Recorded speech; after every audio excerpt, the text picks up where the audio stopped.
நீதிமொழிகள் 10ஆம் அதிகாரத்துக்கு திருப்போம். 22ஆம் வசனம். கர்த்தரின் ஆசீர்வாதமே ஐஸ்வர்யத்தை தரும், அதனோடே அவர் வேதனையை கூட்டார். கர்த்தரின் ஆசீர்வாதத்தை குறித்து நாம் கடந்த 2 வாரங்களாக போதித்து வருகிறோம். அதை தொடர்வோம். இன்றைக்கு இதில் இன்னொரு டைரெக்ஷனில் நாம் போக போகிறோம். ஏனென்று சொன்னால் இதை நல்லா புரிந்து கொள்ளணும். இதை டிஃபைன் பண்ணியாச்சு, இது என்னன்னு சொல்லியாச்சு. ஆனால் இது என்னன்னு பார்க்க வேண்டும் என்று சொன்னால் வேதத்திலே மிகவும் முக்கியமாய் சொல்லப்பட்டிருக்கிற இந்த ஆபிரகாமின் ஆசீர்வாதத்தை குறித்து நாம் பார்க்க வேண்டும். ஆபிரகாம், ஈசாக்கு, யாக்கோபு, யோசேப்பு, இஸ்ரவேல் மக்கள், இவர்கள் எல்லாருடைய ஆசீர்வாதத்தை வாசித்து எல்லாம் ஆபிரகாமுடைய ஆசீர்வாதம் தான். ஆபிரகாமினுடைய ஆசீர்வாதம் தான் எல்லாருக்குள்ளும் கிரியை செய்கிறது. இஸ்ரவேல் மக்கள் அவர்களுக்குள்ள கிரியை செய்ததெல்லாம் அந்த ஆபிரகாமின் ஆசீர்வாதம் தான். கர்த்தர் ஆபிரகாமுக்கு வாக்கு பண்ணியிருந்தபடினாலே, அவர்கள் ஆசீர்வதித்தபடியாலே இவர்கள் இன்றைக்கு அப்படிப்பட்ட ஒரு ஆற்றலை உடையவர்களாக இருக்கிறார்கள். அது மட்டுமில்லாமல் இயேசு கிறிஸ்துவின் மூலமாக நமக்கு வந்து கிடைக்கிற அந்த ஆசீர்வாதமும் எந்த ஆசீர்வாதம்? ஆபிரகாமின் ஆசீர்வாதம் தான். ஆகவே ஆசீர்வாதத்தை புரிந்து கொள்ள வேண்டும் என்று சொன்னால் ஆபிரகாமின் ஆசீர்வாதத்தை நன்றாக புரிந்து கொண்டால் நமக்கு உண்டாயிருக்கிற ஆசீர்வாதம் என்ன என்று நன்றாக புரிந்துவிடும். ஆகவே தான் இன்றைக்கு ஆபிரகாமின் ஆசீர்வாதத்தை நாம் பார்க்க போகிறோம். திருப்போம் ஆதியாகமம் 12ஆம் அதிகாரத்துக்கு திருப்போம். அங்கிருந்து ஆரம்பிப்போம். அங்கே தான் ஆபிரகாமினுடைய சரித்திரம் ஆரம்பிக்கிறது. ஆபிரகாமுடைய கதை ஆரம்பமாக தான்.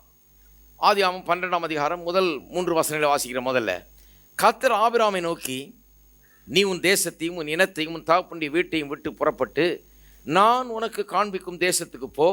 நான் உன்னை பெரிய ஜாதியாக்கி உன்னை ஆசீர்வதித்து உன் பேரை பெருமைப்படுத்துவேன்.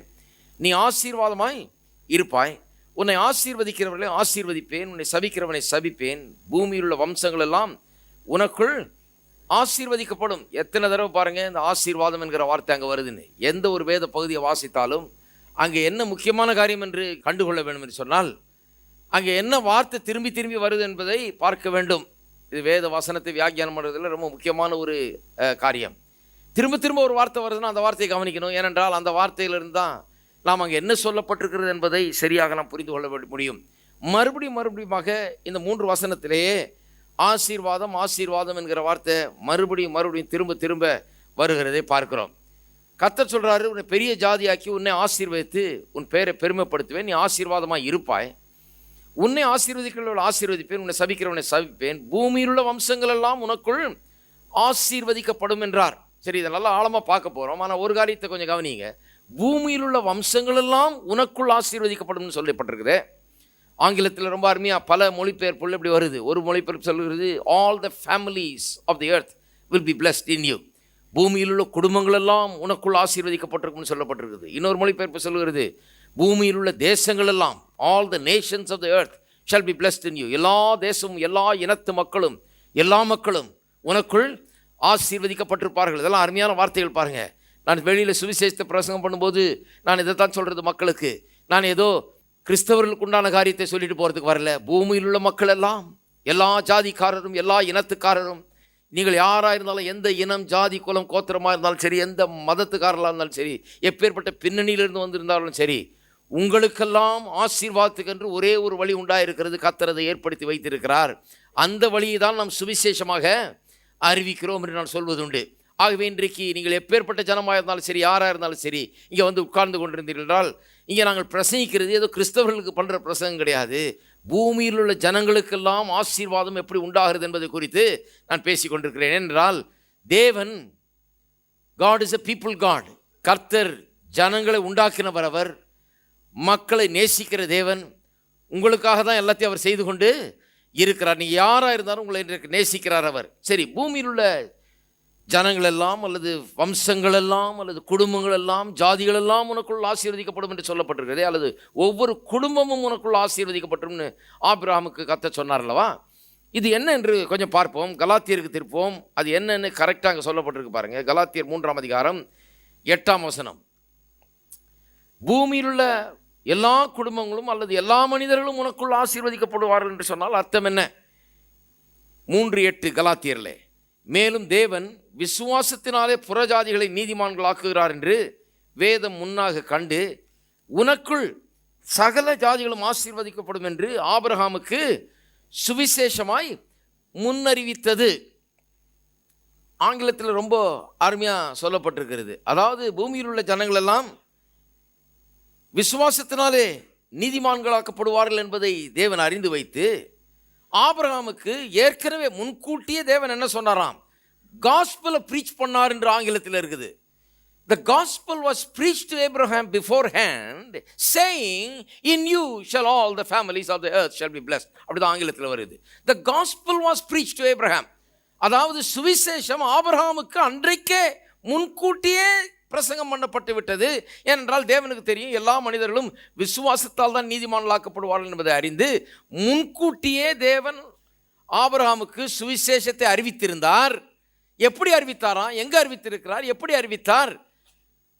ஆதியாகமம் 12:3 தேவன் அவனுக்கு முதல் வாக்குத்தத்தம் கொடுத்த போது, உனக்குள் எல்லா வம்சங்களும் பூமியில் உள்ள வம்சங்கள் எல்லாம் ஆசீர்வதிக்கப்படும் சொன்னாரே, அதுதான் சுவிசேஷமாய் அறிவிக்கப்பட்ட அந்த காரியம் என்று சொல்லப்பட்டிருக்கிறது.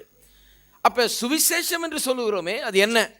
காஸ்பல்னு சொன்னால் என்ன? சுவிசேஷம்னா என்ன? சுவிசேஷம் என்று சொன்னால் பூமியில் உள்ள வம்சங்கள் எல்லாம் எப்படி ஆசீர்வதிக்கப்பட முடியும் என்பதை குறித்து அறிவிக்கப்படுகிற ஒரு செய்தி. பூமியில் உள்ள வம்சங்களுக்கெல்லாம் ஆசீர்வாதம் உண்டாயிருக்கிறது என்பதை அறிவிக்கிற ஒரு செய்தி, அதுதான் சுவிசேஷ செய்தி.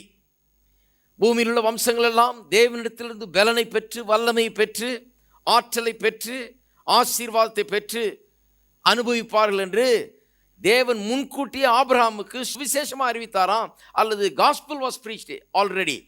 தேவன் முன்கூட்டியே ஆபிரகாமுக்கு காஸ்பலை ப்ரீச் பண்ணியிருந்தாராம். என்ன காஸ்பல் அது? The gospel of blessing of Abraham. ஆபிரகாமின் ஆசீர்வாதத்தை குறித்த காஸ்பல். நம்ம காஸ்பல்னு சொல்லி எதையோ காஸ்பல்னு சொல்கிறோம், அதுதான் காஸ்பல். காஸ்பல்னாலே ஆசீர்வாதம் எல்லாருக்கும் எப்படி கிடைக்கிறது என்பதை குறித்து தான், அந்த குறித்த செய்தி தான் காஸ்பல். காஸ்பல்னு சொன்னால் நற்செய்தி. நல்ல செய்தினா என்ன? இந்த உலகத்தில் கஷ்டப்பட்டு கொண்டிருக்கிற மக்களுக்கு, பாடுபட்டு கொண்டிருக்கிறவர்களுக்கு, ஒடுக்கப்பட்டு நொறுக்கப்பட்டு கொண்டிருக்கிறவர்களுக்கு, வேதனையில் அகப்பட்டு கொண்டிருக்கிறவர்களுக்கு, வல்லமையற்று தன்னுடைய பிரச்சனையிலிருந்து வெளியே வர தெரியாமல் வல்லமையற்று கிடக்கிறவர்களுக்கு, பலனற்று இருக்கிறவர்களுக்கு, பாவத்திலிருந்தும் பிசாசின் பிடியிலிருந்தும் சாபக்கேடுகளிலிருந்தும் இல்லாமையிலிருந்தும் வறுமையிலிருந்தும் வியாதிகளிலிருந்தும் வெளியே வர முடியாமல் பலனற்று கிடக்கிற மக்களுக்கு ஒரு நற்செய்தி உண்டு. அது என்ன? பூமியில் உள்ள வம்சங்களுக்கெல்லாம் ஒரு பலன் கொடுக்கப்படுகிறது, ஒரு ஆற்றல் கொடுக்கப்படுகிறது, தேவனிடத்திலிருந்து ஒரு வல்லமை உண்டாயிருக்கிறது. அந்த வல்லமை அவர்களை உயர்த்தக்கூடிய வல்லமை, அந்த வல்லமை அவர்களை தூக்கக்கூடிய வல்லமை, அந்த வல்லமை அவர்களுக்கு வாழ்க்கையில ஜெயத்தை கொடுக்கக்கூடிய வல்லமை, அந்த வல்லமை அவருடைய வாழ்க்கையில் எல்லாவற்றையும் சரிப்படுத்தக்கூடிய ஒரு வல்லமை, அவருடைய பிரச்சனைகளெல்லாம் மேற்கொள்ளக்கூடிய வல்லமை என்று அறிவிக்கிற அந்த காரியம்தான் சுவிசேஷம் என்று வேதவசனம் திட்டவட்டமாக போதிக்கிறது. கலாத்தியர் 3:8 ஆபிரகாமுக்கு அறிவிக்கப்பட்ட சுவிசேஷம் என்று சொல்லப்படுகிறது. அதுதான் என்ன சுவிசேஷம் அறிவிக்கப்பட்டது? பூமியில் உள்ள வம்சங்கள் எல்லாம் உனக்குள் ஆசீர்வதிக்கப்படுவார்கள். எப்படி ஆசீர்வதிக்கப்படுவார்கள்? 13ஆம் வசனத்தில் பார்க்கிறோம். மரத்திலே தூக்கப்பட்டவன் எவனும் சபிக்கப்பட்டவன் என்று எழுதியிருக்கிறபடி, கலாத்தியர் 3:13, மரத்திலே தூக்கப்பட்டவன் எவனும் சபிக்கப்பட்டவன் என்று எழுதியிருக்கிறபடி கிறிஸ்து நமக்காக சாபமாகி நியாயப்பிரமாணத்தின் சாபத்துக்கு நம்மை நீங்களாக்கி மீட்டு கொண்டார். இங்கே சொல்லப்பட்டிருக்கிறதெல்லாம் கல்வாரி சிலுவை குறித்து. கல்வாரி சிலுவையில் ஏன் இயேசு தொங்கினார்? ஏன் இயேசு இந்த உலகத்துக்கு வந்தார்? ஏன் கல்வாரி சிலுவையில் தொங்கினார்? ஏன் அங்கே ரத்தத்தை சிந்தினார்? ஏன் அங்கே பாடுபட்டார்? ஏன் அங்கே ஜீவனை விட்டார்? சொல்லப்பட்டிருக்கிறது. நியாயப்பிரமாணத்தின் சாபத்துக்கு நம்மை நீங்களாக்கி மீட்டு கொண்டார். ஆபிரகாமுக்கு உண்டான ஆசீர்வாதம் கிறிஸ்து இயேசுவினால் புறஜாதிகளுக்கு வரும்படியாக. ஆபிரகாமுக்கு உண்டான ஆசீர்வாதம் கிறிஸ்து இயேசுவினால் புறஜாதிகளுக்கு வரும்படியாகவும், ஆவியை குறித்து சொல்லப்பட்ட வாக்குத்தத்தத்தை நாம் விசுவாசத்தினாலே பெரும்படியாகவும் இப்படி ஆயிற்று. ஏன் அப்படி ஆயிற்று? ஏன் கல்வாரி சிலுவை? ஏன் மரணம்? ஏன் அங்கே அவ்வளோ பெரிய பாடுகள்? ஏன் கல்வாரி சிலுவையில் இயேசு மரித்தாராம்? ஆபிரகாமுக்கு உண்டான ஆசீர்வாதம். எல்லாரும் சொல்லுவோம் ஆபிரகாமுக்கு உண்டான ஆசீர்வாதம். அப்போ இந்த ஆபிரகாமுக்கு உண்டான ஆசீர்வாதம்ன்றது வேதம் அதை பற்றி பேசுறது நிறுத்தவே மாட்டேங்குது. அது என்னைக்கு ஆபிரகாம் தேவனுக்கு அதை சொன்னாரோ, அந்த ஆசீர்வாதத்தை அறிவித்தாரோ, அன்றையிலிருந்து அவனுடைய வாழ்க்கையில் அந்த ஆசீர்வாதம் கிரியை செய்ய ஆரம்பித்தது. அதெல்லாம் பார்க்க போகிறோம் எப்படி கிரியை செய்ததுன்னு, எப்படியெல்லாம் அவனை மாற்றினது என்று. அவனுக்கு மட்டுமல்ல, அவனுடைய பிள்ளைகளுக்கு, அவனுடைய சந்ததிக்கு கிரியை செய்தது, அவனுடைய வம்சத்துக்கே அது கிரியை செய்தது.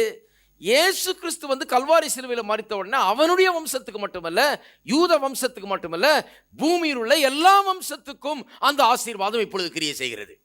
அதுக்காகவே இயேசு சிலுவையிலே மரித்தார். கொஞ்சம் யோசித்து பாருங்க அதை. அதனால தான் எனக்கு ரொம்ப இன்ட்ரெஸ்ட் இதில். ஆபிரகாமின் ஆசீர்வாதம்னா என்னன்னு நான் தெரிஞ்சுக்கணும். ஏன்னா இது எனக்குரிய ஆசீர்வாதம். இதற்காக தான் கல்வாரி சிலுவையில் இயேசு மரித்தார்.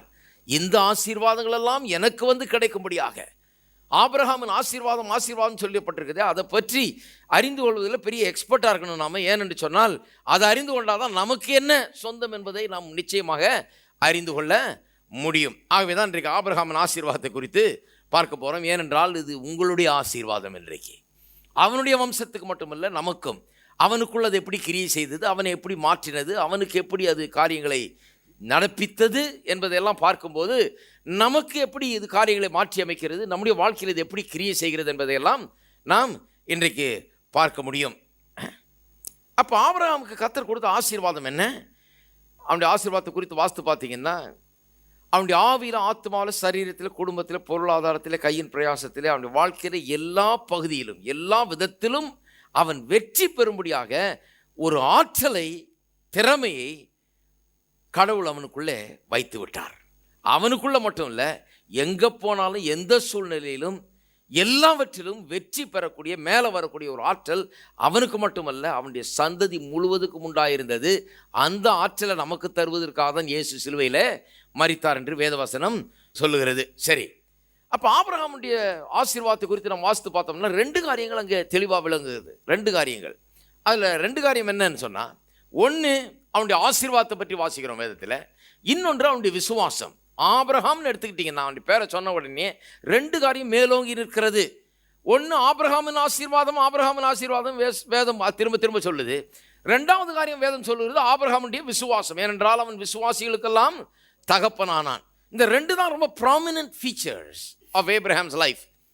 அவனுடைய சரித்திரத்திலே 2 காரியம் ரொம்ப முக்கியம். அவனுடைய ஆசீர்வாதம், அவனுடைய விசுவாசம். இந்த ஆசீர்வாதம் விசுவாசம் ஏன் முக்கியமாக இருக்குதுன்னு சொன்னால், வெறும் ஆசீர்வாதம் இருந்து பிரயோஜனம் இல்லை. ஏனென்றால் அந்த ஆசீர்வாதத்தை பெற்று அனுபவிக்க வேண்டும் என்றால், சொந்தமாக்கி கொள்ள வேண்டும் என்றால், விசுவாசத்தில் பெரிய எக்ஸ்பர்ட்டாக இருக்க வேண்டும், விசுவாசத்தில் செயல்பட தெரிந்திருக்க வேண்டும்.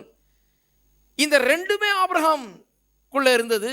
ஆகவே தான் இந்த 2த்தையும் கவனிக்க வேண்டியது அவசியமாக இருக்குது. அவனுக்கு ஆசீர்வாதம் கொடுக்கப்பட்டது மட்டுமல்ல, கொடுத்த ஆசீர்வாதத்தை பெற்று அனுபவிக்கக்கூடிய விசுவாசமும் அவனுக்கு உண்டாயிருந்தது. எப்படி அவனுக்கு தெரிந்தது? விசுவாசத்தை அவன் கற்றுக்கொண்டான். அவனிடத்தில் இருந்தாலும் நாம் எல்லாம் விசுவாசத்தை கற்றுக்கொள்ள வேண்டியதாக இருக்கிறது. பாருங்க, நாம் ஏற்கனவே ஆசீர்வதிக்கப்பட்டிருக்கிறோம். ஆபிரகாம் எப்படி ஆசீர்வதிக்கப்பட்டானோ அதுபோல் நாமும் ஆசீர்வதிக்கப்பட்டிருக்கிறோம். ஆசீர்வதிக்கப்பட்டிருந்தா போதாது, நாம் எப்படி அந்த ஆசீர்வாதத்தை எடுத்துக்கொள்வது என்பதை அறிந்து கொள்ள வேண்டும். அதைத்தான் ஆபிரகாமுக்கு தேவன் அங்கே போதிக்கிறார். அதுதான் அவனுடைய விசுவாசத்தை குறித்த அந்த பாடமே அங்கே ஆபிரகாமுடைய வாழ்க்கையில் இருக்கிறது. அவன் தேவனுடைய வாக்குத்தத்தங்களை கேட்டான், சூழ்நிலைகளை பெரிதாக எண்ணவில்லை, அவனுடைய பிரச்சனைகளை பெருசாக நினைக்கவில்லை. கர்த்தர் சொன்னதை நிறைவேற்றுவார் என்று அதையே எண்ணி, அதையே பெரிதாக எண்ணி, அதையே அறிக்கை செய்து, அதையே நிறைவேறும்படியாக அவன் காத்திருந்து அதை பெற்றுக்கொண்டான், அதை சொந்தமாக்கி கொண்டான். அப்போ நாமும் ஆசீர்வாதத்தை அப்படி தான் சொந்தமாக்கி கொள்ள முடியும். எபேசியர் 1:3 சொல்லப்பட்டிருக்கிறது, நம்முடைய கர்த்தராகிய இயேசு கிறிஸ்துவின் பிதாவாகிய தேவனுக்கு ஸ்தோத்திரம், அவர் நம்மை சகல விதமான ஆவிக்குரிய ஆசீர்வாதங்களாலும் உன்னதங்களிலே கிறிஸ்து இயேசுக்குள்ளாக ஆசீர்வதித்திருக்கிறார். ஏற்கனவே ஆசீர்வாதம் இருக்குது. எல்லாரும் சொல்லுங்க, நான் ஆசீர்வதிக்கப்பட்டவன். முதல்ல இதை பற்றி ஒரு வெளிப்பாடு வரணும், நான் ஆசீர்வதிக்கப்பட்டவன் என்று. இது விளங்க வேண்டும். நிறைய பேருக்கு அது தெரியல. நான் ஆசீர்வதிக்கப்பட்டவன் என்கிற வெளிப்பாடு உண்டாக வேண்டும். இந்த ஆசீர்வாதத்தை எப்படி பெற்றுக்கொள்வது என்பது ரொம்ப முக்கியமாக இருக்குது. ஏன்னு சொன்னால், இந்த ஆசீர்வாதத்தை பெற்றுக்கொள்வதற்கு நான் விசுவாசத்தை பயிற்சி செய்ய வேண்டும். ஆசீர்வதிக்கப்பட்டவர்களெல்லாம் பார்த்தீங்கன்னா அதை பற்றி வெளிப்பாடு வந்த உடனே அவள் வாயிலிருந்து வர ஆரம்பிச்சிருது, நான் ஆசீர்வதிக்கப்பட்டவன் என்று. அவளுடைய வீட்டில் போய் பார்த்தீங்கன்னா அவளுடைய ஆசீர்வாதத்தை குறித்து அவள் அதிகமாக பேசுவார்கள். நான் ஆசீர்வதிக்கப்பட்டவன், நான் போகையிலும் ஆசீர்வதிக்கப்பட்டிருக்கிறேன், வருகையிலும் ஆசீர்வதிக்கப்பட்டிருக்கிறேன், பட்டணத்திலும் ஆசீர்வதிக்கப்பட்டிருக்கிறேன், வெளியிலும் ஆசீர்வதிக்கப்பட்டிருக்கிறேன். என்னுடைய நிலத்தின் கனியிலே ஆசீர்வாதம் உண்டு, என்னுடைய கற்பத்தின் கனியிலே ஆசீர்வாதம் உண்டு, என்னுடைய ஆடு மாடுகளின் பெருக்கத்திலே ஆசீர்வாதம் உண்டு, என்னுடைய மாப்பு செய்கிற தொட்டியில் கூட ஆசீர்வாதம் உண்டு. ஆசீர்வாதம் ஆசீர்வாதம் ஆசீர்வாதம் வாயில் வந்துகிட்டே இருக்கும் அவங்களுக்கு. ஆசீர்வாதம் உண்டு. அவள் குறைவை பேச மாட்டார்கள், ஆசீர்வாதத்தை பேசுவார்கள். என்னுடைய விரோதிகள் ஒரு வழியாக வந்து 7 வழியாய் ஓடி போவார்கள். பூமியில் உள்ள ஜனங்கள் எல்லாம் கண்டு பயப்படுகிற அளவுக்கு நான் ஆசீர்வதிக்கப்பட்டிருக்கிறேன். நான் கீழாயிருப்பதில்லை, மேலாயிருப்பேன். நான் வாளாயிருப்பதில்லை, தலையாய் இருக்கிறேன். ஏனென்று சொன்னால் நான் ஆசீர்வதிக்கப்பட்டவன். என்னுடைய தேசத்திலே, என்னுடைய நிலத்திலே ஏற்ற காலத்திலே மழை பெய்யும். நான் கடன் வாங்காதிருப்பேன், கடன் கொடுக்கிறவனாய் இருப்பேன்.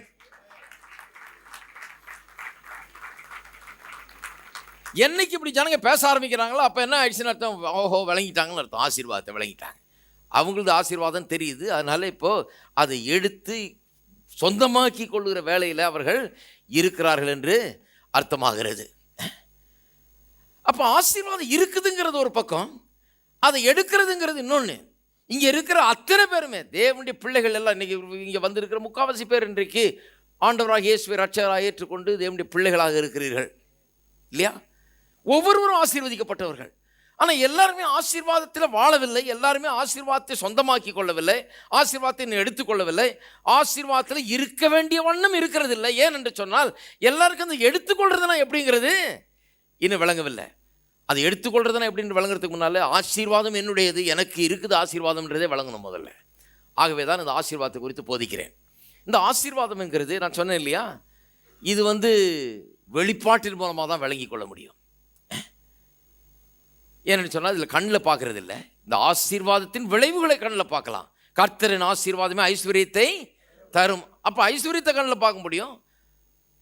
ஐஸ்வர்யம் உண்டாகும் போது ஆசீர்வதிக்கப்பட்டிருக்கிறோன்னு தெரியுது. ஆனால் ஆசீர்வாதத்தை கண்ணில் பார்க்க முடியும். ஆசீர்வாதத்தை விளங்கி கொண்டால் தானே ஐஸ்வர்யம் வர முடியும். அப்போ ஐஸ்வர்யம் கண்ணில் தெரியுது இல்லையா? கர்த்தர் ஆசீர்வதிச்சிட்டாருன்னா யாராவது ஒருத்தர் ஆசீர்வதிச்சு பார்த்துருக்கீங்களா? பொருளாதார விதத்தில் ஆசீர்வதிச்சா அதை மறைக்கவே முடியாது. இன்றைக்கி ஒரு கோடி உங்களுக்கு கிடச்சிதுன்னா முதல்ல போய் என்னத்தையாவது பண்ணுவீங்க. ஒரு காரை வாங்குவீங்க, ஒரு டிவியை வாங்குவீங்க, ஒரு வீடை வாங்குவீங்க, என்னத்தையாவது ஒன்று. அப்போ ஊரில் பார்க்குறவனுக்கு தெரிஞ்சிடும் ஏதோ கையில் கிடச்சிருக்கு ஆசாமிக்குன்னு. அதை மறைக்கவே, எதையும் மறைக்கலாம், இதை மட்டும் மறைக்கவே, கையில் இருக்கிற காசை மட்டும் மறைக்கவே முடியாது. ஆசீர்வாதத்தை மறைக்க முடியாது. ஆசீர்வாதத்தின் விளைவுகள் அதெல்லாம்.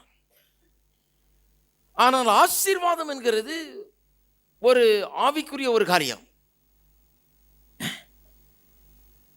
இது ஒரு ஆவிக்குரிய சத்தியம். இது ஒரு ஆவிக்குரிய காரியம். இதை விளங்கிக் கொள்ள வேண்டும். இதன் விளைவாக தான் எல்லாம் பொருளாதார நன்மைகள் மற்ற காரியங்கள்லாம் கையில் நமக்கு கிடைக்கிறது.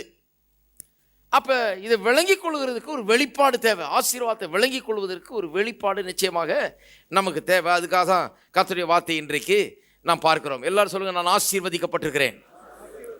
வீட்டிலும் ஆசீர்வதிக்கப்பட்டிருக்கிறேன், வெளியிலும் ஆசீர்வதிக்கப்பட்டிருக்கிறேன். பட்டணத்திலும் ஆசீர்வாதம், வெளியிலும் ஆசீர்வாதம், போகையிலும் ஆசீர்வாதம், வருகையிலும் ஆசீர்வாதம், கையின் பிரயாசத்தில் ஆசீர்வாதம். என்னுடைய எல்லா காரியங்களிலும் எனக்கு ஆசீர்வாதம். ஆவியில், ஆத்மாவிலே, சரீரத்திலே, குடும்பத்திலே, பொருளாதாரத்திலே, கையின் பிரயாசத்திலே, எல்லாவற்றிலும் எனக்கு ஆசீர்வாதம். நான் ஆசீர்வதிக்கப்பட்டவன்.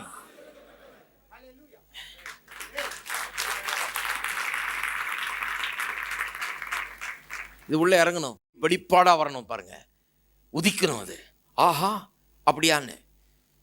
சிலர் சும்மா தான் சொல்கிறீங்க, இனிமே தான் இறங்கும். சொல்ல சொல்ல இறங்கும். நீங்கள் சொல்லிகிட்டே இருங்க, இறங்குதா இல்லையான்னு பாருங்கள். சொல்லிகிட்டே இருங்க. திடீர்னு ஒரு நாள் சொல்லுவீங்க, வித்தியாசமாக சொல்லிவிடுவீங்க. ஓ, எனக்கு விளங்கிடுச்சு, நான் ஆசீர்வதிக்கப்பட்டவன், நான் ஆசீர்வதிக்கப்பட்டவன் என்று விளங்கி கொண்டு சொல்ல ஆரம்பிப்பீங்க. ஏன்னு சொன்னால் சொல்லிக்கிட்டே இருந்தால் விளங்க ஆரம்பித்து விட்டுரும். விசுவாசம் கேள்வியினால் வரும், கேள்வி தேவனுடைய வார்த்தையினால் வரும் இல்லையா? அப்போ ஆசீர்வாதத்தை பெற்றுக்கொள்கிறதும் விசுவாசத்தினால தான் பெற்றுக்கொள்ள முடியும். அப்போ விசுவாசத்தினால தான் ஆசீர்வாதத்தை பெற்று அனுபவிக்க முடியும்னு சொன்னால், நான் சொல்லுகிறேன், கேள்வியினால தான் ஆசீர்வாதமும் நாம் பெற்று அனுபவிக்கக்கூடிய நிலைக்கு நமக்கு உண்டாயிருக்கும், வரும் என்று சொல்வதிலே அர்த்தம் இருக்கிறது. இப்போ சில காரியங்களை நாம் உற்று நோக்குவோம். இங்கே என்ன சொல்லியிருக்கிறது என்பதை கொஞ்சம் பார்ப்போம். அது சொல்கிறாரு, கர்த்தர் சொல்கிறார், வாக்கு தத்தத்தை பாருங்கள். ஆபிரகாமுக்கு சொன்ன வாக்கு தத்தம் ஆதியாகமம் 12ஆம் அதிகாரத்தில், I will make you a great nation. அதாவது நான் உன்னை பெரிய ஜாதியாக்குவேன், ஆளை பெரிய ஆளாக்குவேங்கிறார். ப்ரமோஷன். நீ இன்றைக்கு இருக்கிற நிலையில் இருக்க மாட்டாய். ஆளை பிடிச்ச உடனே என்ன சொல்கிறாரு? நீ இன்னுமே எப்படி இருக்க மாட்டேன்றார். முதல் வார்த்தை அவனுக்கு சொன்னதே தான். ஆபிரகாம் பிடிச்சவன சொல்கிறார், நீ எல்லாத்தையும் விட்டு என்கிட்ட வந்துரு, உன்னுடைய நாடு வீடு அது இது எல்லாத்தையும் விட்டு என்ன ஃபாலோ பண்ணுவா, நான் உன்னை ஒரு இடத்துக்கு கொண்டு போகிறேன். நிறைய பேர் நினச்சிட்டு இருக்கிறாங்க, அடியேன் ஆபிரகாமை போல போகிற இடம் என்னது என்று தெரியாமல் அப்படியே எல்லாத்தையும் விட்டுட்டு வந்தேனாக்கும். எல்லாம் விட்டு வந்ததை பற்றி தான் பேசுகிறான். நான் வேலையை விட்டுனாக்கும், அவ்வளோ நல்ல வேலையில் இருந்தனாக்கும், அதை விட்டுனாக்கும். நான் இவ்வளோ எனக்கு இவ்வளோ சொத்து இருந்தாக்கும், அதை விட்டுனாக்கும், இதை விட்டுனாக்கும், அதை விட்டுனாக்கும். நீங்கள் விட்டது குப்பை, பெற்றுக்கொள்ள போகிறது ஏராளமானது. கர்த்தர் உங்களுக்காக வைத்திருக்கிறது ஏராளமானது. அதனால் விட்டதை பேசுகிற ஆள் சரியே கிடையாது. நல்லா கவனிக்கணும், நாளை பேசும்போது தெரிஞ்சுக்கணும் என்னென்னு. விட்டது ஒன்றுமே கிடையாது, பெற்றுக்கொள்வது ஏராளம், இல்லைங்களா? அப்போ கர்த்தர் சொல்கிறார், என்ன ஃபாலோ பண்ணுன்றாரு. ஃபாலோ பண்ணுன்னு சொல்லிட்டு முதல் வார்த்தை என்ன சொல்கிறாரு, உன்னை பெரிய ஜாதி ஆக்குவேன் அப்படின்னு சொன்னால், கர்த்தர் சொல்கிறாரு, உனக்கு ப்ரமோஷன்ப்பா, என்கிட்ட நீ வந்ததுலேருந்து உனக்கு ப்ரமோஷன். நீ இன்றைக்கு இருக்கிறது போல இல்லை, நீ பெரிய ஆளாயிடுவேன். அதுதான் இன்றைக்கி நம்ம பாஷையில் சொல்ல போனால் அப்படி தான் சொல்லணும். நீ சாதாரணமாக இப்படியே இருக்க போகிறதில்ல. சாதாரண ஆபிரகாமா எங்கேயோ ஒரு மூலையில் நீ கிடக்க போகிறதில்ல. உன்னை பெரிய ஆளாக்குவேன். இந்த ஒரு ஆளை எடுத்து உன் மூலமாக ஒரு பெரிய சந்ததியை உண்டாக்கி பெரிய ஜாதியாக இந்த பூமியின் ஜனங்களெல்லாம் உன்னை பற்றி பேசக்கூடிய அளவுக்கு உன்னை பெரிய ஜாதியாக நான் மாற்றப் போகிறேன்னு சொன்னார். அப்போ பாருங்கள், ப்ரமோஷன். எல்லோரும் சொல்லுங்கள் ப்ரமோஷன். வாழ்க்கையில் உயர்வு, உன்னதமான ஒரு நிலை, உயர்வான ஒரு நிலை என்பது கடவுளுடைய சித்தமாக இருக்கிறது. கடவுள் ஒரு மனுஷன் மேலே கையை வைத்தால், கடவுள் ஒரு மனுஷனை ஆசீர்வதித்தால் அவனுக்கு முதல்ல வச்சிருக்கிறது உயர்வு. எப்படி உயர்வை கொண்டாரு? இப்போ நமக்கும் அப்படி தான் பாருங்கள். கர்த்தர் நம்ம எடுத்தாருன்னா ப்ரமோஷன், எல்லாவற்றிலும் ப்ரமோஷன். வாழ்க்கையில் வேலையில் ப்ரமோஷன் மட்டுமல்ல, எல்லா விதத்திலும் ப்ரமோஷன். நீங்கள் இருக்கிற வண்ணமே இருக்க போகிறது கிடையாது. எல்லாவற்றிலும் உயரப்போகிறீர்கள், வித்தியாசமானவர்களாக மாற போகிறீர்கள். அதை எதிர்பார்க்க வேண்டும். அப்படி ப்ரமோஷனை எப்படி கொடுக்குறாரு, எப்படி ப்ரமோஷனை கொண்டு பண்ணுறாரு? அந்த ப்ரமோஷனை வாழ்க்கையில் பெற்றுக்கொள்வதற்கான ஒரு வல்லமையை, ஆற்றலை, திறமையை, ஆசீர்வாதத்தை அவனுக்கு தருகிறார். உன்னை பெரிய ஜாதியாக்கின்னு சொல்கிறாரு. எப்படி பெரிய ஜாதியாக்க போகிறாரு? உன்னை ஆசீர்வதித்து. அப்போ ஆசீர்வாதத்தை கொடுக்கறது எதுக்காக? பெரிய ஜாதியாக்குகிற நோக்கத்தோடு அவனுக்கு ஆசீர்வாதத்தை தர்றார். அவனை உனக்கு வீடு தர்றேன், காரு தர்றேன், அந்த பொருள் தர்றேன், இது தர்றேன், பணம் தர்றேன் அப்படி சொல்லலை. அவர் என்ன சொல்கிறார்? உன்னை பெரிய ஜாதி ஆக்குற, உன்னை ஆசீர்வதிப்பேன்னு சொல்கிறார். ஏன்னு சொன்னாலும் அந்த ஆசீர்வாதத்தில் எல்லாமே அடங்கி இருக்கிறது. ஆசீர்வாதம் சொன்னால் நீ பெரிய ஆளாகிறதுக்கு, நீ அசாதாரணமாக ஒரு மனுஷனாக, உயர்ந்த மனுஷனாக வாழ்க்கையில் உயர்வதற்கு உனக்கு வேண்டிய எல்லா ஆற்றலையும், வல்லமையும், கிருபையும், பலனையும் நான் உனக்கு இன்றையிலிருந்து உனக்கு தரப்போகிறேன். நீ போகிற இடமெல்லாம் எல்லா காரியம் வாய்க்க போகுது, வாசல் உனக்கு திறக்க போகிறது, தயவு உனக்கு உண்டாயிருக்க போகிறது, காரியங்கள் உனக்கு நடக்க போகிறது, உனக்கு இதுவரை இல்லாத ஒரு வல்லமை உன்னிடத்தில் இருக்க போகிறது, கிருபை உனக்கு உண்டாயிருக்க போகிறது. அதுதான் ஆசீர்வாதம். அது சொல்கிறார் கர்த்தர் அவன்கிட்ட.